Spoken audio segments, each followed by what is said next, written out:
జల్లెడి పడితే ఒక్కడు కూడా నిలబడ్డా. ఇలాంటి ధైర్యం లేని జనాన్ని పెట్టుకుని వీడేం చేస్తాడు?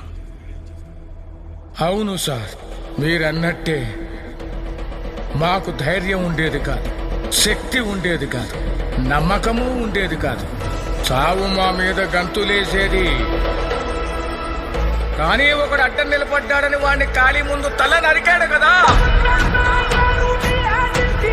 ఆ రోజు చాలా సంవత్సరాల తర్వాత చావు మీద మేము గంతులేసాం. వాడు కత్తి విసిరిన వేగానికి ఒక గాలి పుట్టింది సార్.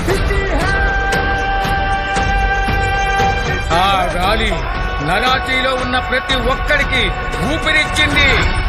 మీకొక సలహా ఇస్తాను, మీరు మాత్రం అతనికి అడ్డు నిలబడకండి సార్.